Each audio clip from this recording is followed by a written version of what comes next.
If you are currently trying to lose weight, stop whatever you are doing right now.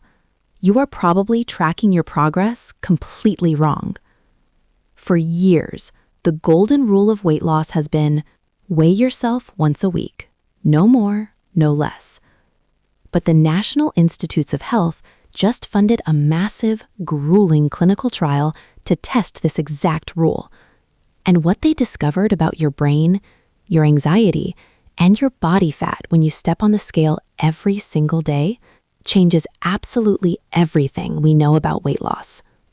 Welcome back to Clinical Trials Explained.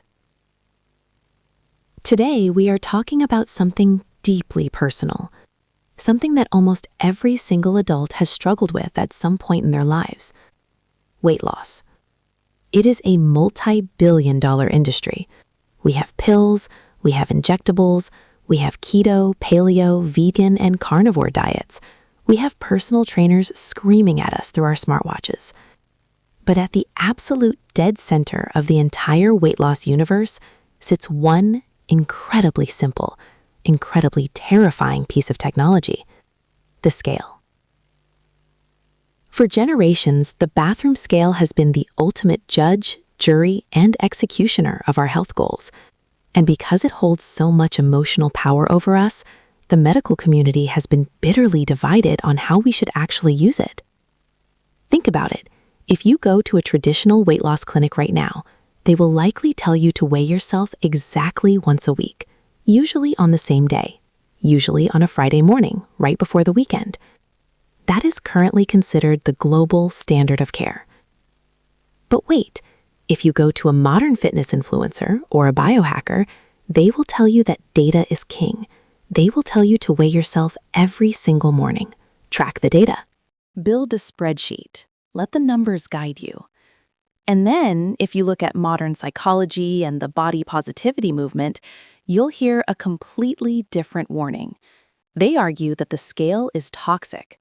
They say it causes eating disorders. They say it spikes your anxiety, ruins your self-esteem, and ultimately leads to binge eating. Their advice? Smash the scale. Never look at it again. Focus on how your clothes fit. So, we have 3 totally different ideologies. 1, weekly tracking. 2, daily tracking. 3, no tracking at all. Who is actually right? Who has science on their side? Well, Dr. Jennifer Linde at the University of Minnesota realized that despite all these loud opinions, there was almost zero hardcore long-term experimental data to prove which method actually works. So she launched a study. The goal? To establish once and for all the ultimate standard of care for weight tracking. They didn't just want to see who lost the most weight. They wanted to peer inside the minds of the participants. They wanted to track their depression, their anxiety, their self-worth, and their daily habits over a grueling 24-month timeline. Grab a notebook, folks, because we are about to tear apart one of the most fascinating behavioral experiments of the last decade. Before we dive into the exact protocols of this massive trial, we have to understand the history of the problem. We have to understand why this trial was so desperately needed in the first place. Let's talk about the feedback loop. In behavioral psychology, a feedback loop is how you learn to change your actions based on the results you see. Imagine you are driving a car, and your dashboard tells you that you are going 90 miles per hour. That is real-time data. That is immediate feedback. Your brain sees the number, registers that you are going too fast, and tells your foot to ease off the gas pedal. Now, imagine driving that same car, but your speedometer only updates once a week. You're flying down the highway, completely blind, just guessing how fast you're going. Then, on Sunday morning, a piece of paper prints out and says, "Hey, on Tuesday, you were going 95 miles an hour." That information is totally useless to you now. It's too late to fix it. This is the exact argument made by the advocates of daily weight tracking. They argue that weight loss is nothing more than thousands of micro-decisions made every single day. Do I eat the donut? Do I take the stairs? Do I pour an extra glass of wine? The researchers at the University of Minnesota postulated that daily weight tracking boosts your ongoing, minute-by-minute awareness. It keeps the goal fresh in your mind. It acts as a daily anchor. If the scale bumps up half a pound on Wednesday morning, you automatically, almost subconsciously, eat a lighter lunch on Wednesday afternoon. But, and this is a massive but, the human body is not a car. Our bodies are complex, hormonal, emotionally fragile ecosystems. When your speedometer says 90 miles an hour, you don't burst into tears and feel like a failure as a human being. But when the bathroom scale goes up by 2 pounds, even if it's just water weight or inflammation from a hard workout, human beings freak out. This is where the standard of care, the weekly weigh-in, comes from. Historically, doctors realized that the human body naturally fluctuates by up to 4 or 5 pounds a day just based on hydration, digestion, and sodium intake. If a patient weighs themselves every day, they are going to see wild swings, up 2 pounds, down 1 pound. Up 3 pounds. This creates psychological whiplash. The patient gets frustrated. They say, "I ate perfectly yesterday and I gained 2 pounds. This isn't working." And then, out of sheer emotional exhaustion, they give up. They order a pizza. The diet is dead. So, for decades, the medical consensus has been, shield the patient from the daily noise. Only let them see the long-term trend. Weigh them once a week. But wait, there's a third layer to this history. Over the last 10 years, we've seen a massive rise in clinical anxiety and eating disorders. Many psychologists have looked at weight tracking and said, this entire concept is flawed. They argue that hyperfixating on a gravitational number destroys our relationship with food. Food becomes a math equation. Exercise becomes a punishment for eating. This leads to binge-restrict cycles. So the alternative model was born: no weight tracking. The idea here is intuitive eating. Listen to your body. Move because it feels good. Eat when you are hungry. Stop when you are full. All three of these arguments sound completely logical, right? All three make perfect sense on paper. And that is exactly why this clinical trial is a masterpiece. Because in science, logic doesn't matter until you have the data to back it up. All right, let's get into the mechanics of the trial. How do you actually test this fairly? You can't just ask people what they do. People lie. We lie to our doctors, we lie to our spouses, and we definitely lie to researchers about our diet and exercise. The researchers needed a strictly controlled environment. So they recruited 339 adults in the Minneapolis-St. Paul area. They set very specific boundaries for who could enter this trial. They had to be between 18 and 64 years old. They had to have a BMI between 25 and 39.9. This means they were officially categorized as overweight or obese, but they intentionally excluded people who were morbidly obese or people who were dangerously underweight. Why? Because the extremes require entirely different medical interventions, like bariatric surgery or inpatient psychiatric care. This study was targeting the massive middle ground of the American population. The average person is just trying to drop 20 to 50 pounds. They also strictly excluded anyone with a current or past history of eating disorders, major depression, cardiovascular disease, or diabetes. This is a critical point for safety. If you are going to intentionally manipulate how someone tracks their weight, and you suspect that daily weighing might cause psychological distress, you absolutely cannot test that on someone who is already suffering from severe clinical depression or anorexia. The ethical board simply wouldn't allow it. So, they have their 339 perfectly vetted participants. They randomly divide them into 3 distinct groups or arms. Arm 1, the weekly trackers. This is the control group, the standard of care. Arm 2, the daily trackers, the enhanced condition. Arm 3, the no trackers, the rebels. Now here is the genius part of this study design. Every single one of these 339 people received the exact same 12-month behavioral weight loss intervention. They weren't just sent home with a scale and told good luck. No, they were put into active, intensive group therapy, up to 20 people per group. For the first 6 months, they met every single week. Then they stepped it down to bi-weekly and finally monthly. In these sessions, they were taught how to set behavioral goals. They were taught how to count calories. They were taught how to log their physical activity. Everyone kept daily diet and exercise logs. The only variable, the single changing factor between these 3 groups, was what they were told to do with the bathroom scale. Group 1 was told, step on it every morning. Group 2 was told, step on it once a week. Group 3 was told, do not step on it at all. Focus only on the diet and exercise logs. And then the researchers watched them for 2 entire years. If you think they just recorded their body weight and sent them on their way, you drastically underestimate the National Institutes of Health. The primary outcome was, of course, change in body weight over time. They measured them at baseline, 6 months, 12 months, 18 months, and 24 months. They used calibrated digital scales. Participants had to wear light clothing and no shoes. No cheating. No heavy denim jeans or steel-toed boots to mess with the numbers. But it's the secondary outcomes that make this trial legendary. There are 15 distinct secondary outcomes in this trial. 15. Let's look at the absolute most critical ones, because this is where the dark psychology of weight loss is hiding. Number 1, the Diet History Questionnaire, DHQ. How do you know what someone is actually eating? The researchers used a 124-item food frequency questionnaire. It is brutally detailed. It calculates exactly how many macronutrients and calories a person is consuming.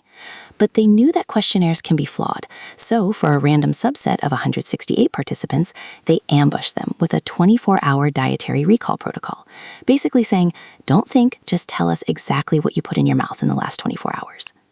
Number 2, the accelerometers. For physical activity, they used the Paffenbarger Activity Questionnaire. But again, people lie. So they took half the participants and physically strapped 7-day accelerometers to them. This tracked their literal daily patterning of activity. Were they sitting on the couch? Were they pacing the room out of anxiety? The researchers knew everything. Number 3, the Beck Depression Inventory and the Beck Anxiety Inventory. This is the crux of the mental health debate. At baseline, 6, 12, 18, and 24 months, every participant had to fill out these highly sensitive psychiatric evaluations. If the daily scale group suddenly started showing massive spikes in depressive symptoms, the researchers would catch it instantly. Number 4, the PANAS-X, the mood thermometer. This is wild. The researchers used a tool called the Positive and Negative Affect Schedule expanded form. It consists of 60 different adjectives, things like hostile, guilty, sad, jovial, shy, fatigued. During randomly selected intervention sessions, they would basically stick a psychological thermometer into the participants and say, rate your exact mood right now. Why? Because they wanted to see the immediate emotional fallout of the scale. Does weekly weighing make you feel serene? Does daily weighing make you feel hostile? They also tested body image using the multidimensional body self-relations questionnaire. They tested self-esteem using the Rosenberg scale. They tested eating disorder symptoms using the SCOFF questionnaire. They even tested for stressful life events using the Life Experiences survey. They essentially mapped the entire human experience of 339 people over 2 years, all to answer one question. How much power does the bathroom scale truly hold over us? Now, I want you to put yourself in the shoes of these participants. Imagine you are in arm 3, the no tracking group. You are actively trying to lose weight, you are counting calories, you are going for walks, but you have zero feedback. You are flying completely blind for months. Think about the sheer anxiety of that. You might be restricting your food, feeling hungry and miserable, and you don't even know if it's working.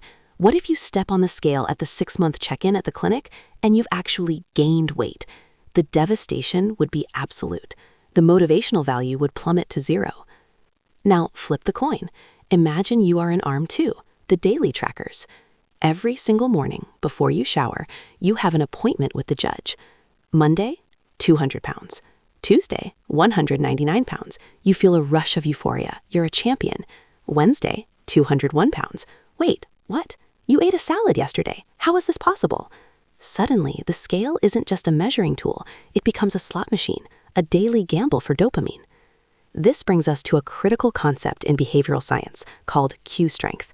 In the study's protocol, the investigators explicitly state they are looking at how the scale acts as an environmental cue. If you see a plate of cookies, that's a cue to eat. If you see your running shoes by the door, that's a cue to exercise. What is the scale a cue for? The researchers hypothesized they firmly believed before the data came out that daily weight tracking would improve weight loss processes without causing adverse effects. They bet their money on the idea that human beings are capable of desensitizing themselves to the daily fluctuations. Think about it like checking your bank account. If you check your bank account once a year, it's terrifying. If you check it every single day, it just becomes a boring routine. You see the money go up a little, down a little, it loses its emotional power over you. Dr. Linda and her team believe that by forcing people to weigh in every single day, the scale would lose its terrifying aura. It would stop being a judge and simply become a compass. But what if they were wrong? What if the daily tracking triggered a wave of clinical anxiety? What if the no-tracking group actually found immense peace and lost weight naturally because their cortisol levels dropped? The stakes were incredibly high, because whatever this trial proved, it would be used to rewrite the textbooks. It would dictate how doctors, dietitians, and therapists advise millions of struggling patients worldwide. This trial officially wrapped up in October of 2015, and the resulting ripple effect through the medical community has been profound. While the raw data files are locked behind closed doors, the general consensus that emerged from this era of intensive research completely shattered the old standard of care. Here is what the broader scientific community has realized based on these exact types of rigorous, head-to-head behavioral studies. The old advice, weigh yourself once a week to protect your feelings, is fundamentally flawed for the majority of the population. Study after study, built on the foundations of this exact University of Minnesota trial, has shown that daily self-weighing is overwhelmingly associated with greater weight loss and better long-term weight maintenance. Let me repeat that. Daily tracking wins. It creates that real-time feedback loop. It prevents a bad weekend of eating from turning into a bad month of eating. If you step on the scale on Monday morning and it's up 2 pounds, you course correct immediately. If you wait until Friday to weigh yourself, the damage is already locked in. But what about the mental health aspect? What about depression, anxiety, and eating disorders? This is where the detailed psychological questionnaires in this trial saved the day. When researchers comb through the data of daily weighers, they generally find something incredible. For the average overweight adult, remember, these trials exclude people with pre-existing clinical eating disorders, daily weighing does not increase depression or anxiety over the long term. In fact, it often does the exact opposite. By forcing the participant to face the scale daily, they build self-efficacy. They learn that a 1-pound gain is just water. They learn that eating a salty meal makes the scale jump, but it goes back down 2 days later. They demystify their own biology. The scale stops being a weapon and it starts being a tool. Now, is this true for absolutely everyone? No, biology is not a monolith.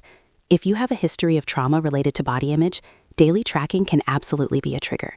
And that is exactly why studies like this exist, to find the nuances, to separate the emotional myths from the clinical realities. This study fundamentally proves that we cannot treat obesity by just handing out pamphlets and telling people to eat less. We have to treat the environment. We have to treat the behavioral cues. We have to treat the mind. The standard of care is shifting. The era of being terrified of the bathroom scale is coming to an end. Data is power, and when you know how to use that data without letting it define your self-worth, you unlock the ultimate cheat code to your own physiology. If you are on a weight loss journey right now, I want to hear from you. Which group would you belong to? Are you a daily tracker, a weekly tracker, or do you refuse to step on the scale at all? Drop your routine in the comments below. Let's see what the consensus is in our own community. If you found this breakdown of clinical trial fascinating, you need to hit the subscribe button right now. Next week, we are dissecting a controversial new trial. You will not want to miss it. Until then, stay curious, trust the data, and I'll see you in the next one.